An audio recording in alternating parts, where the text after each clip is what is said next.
Hello, Tailor-Made family. There's a familiar story in the Bible called the parable of the Good Samaritan. And even people who have never read the Bible or would call themselves Christians are familiar with the phrase Good Samaritan. Typically, it's used in reference to someone who helps a stranger in a time of need, like pulling over to help with a flat tire or tracking down someone who dropped their wallet. However, in the Bible, Jesus tells this parable in response to a person who's asking him questions in an effort to trap him and catch him saying that he was God. So here's how the story goes. And behold, a lawyer stood up to put him to the test, saying, "Teacher, what shall I do to inherit eternal life?" The Pharisee wanted Jesus to say, "Believe in me," and claim to be God so he could have him arrested. But Jesus knew what he was up to. He said to him, "What's written in the law? How do you read it?" And he answered, "You shall love the Lord your God with all your heart and with all your soul and with all your strength and with all your mind, and your neighbor as yourself." And he said to him, "You've answered correctly.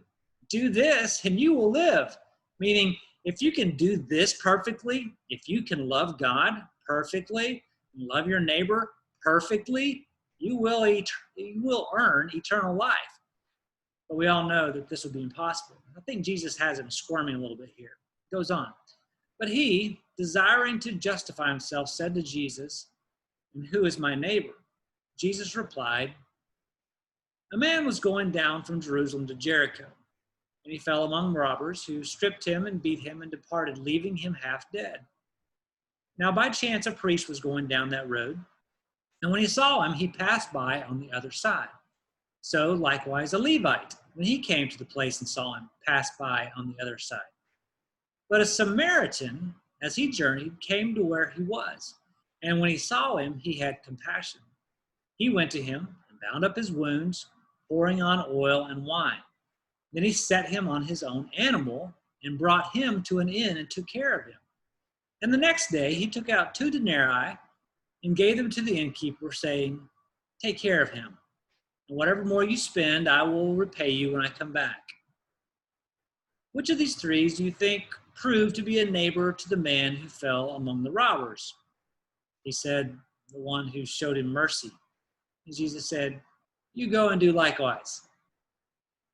Now, how are we to see ourselves in this parable? Most people would say that we need to watch for opportunities to be the Good Samaritan. But the problem is, we can't, not at least in our own strength. So think of it this way. The Good Samaritan represents Jesus. He left the comfort of heaven and came down to save our lives and provide for our healing. We are the ones left for dead by the side of the road, ravaged by sin and the pain of this world. And we who have been rescued are represented by the innkeeper, who Jesus, the Good Samaritan, entrusts resources to care for the needs of other bruised and broken people. So the man who approached Jesus needed to see his own inability to earn eternal life on his own. He needed to receive mercy first and pass it on to others. So may we all receive the healing Jesus offers, and may we be good stewards of what he has entrusted to us to help one another. Have a blessed day, and let me know if I can help in any way.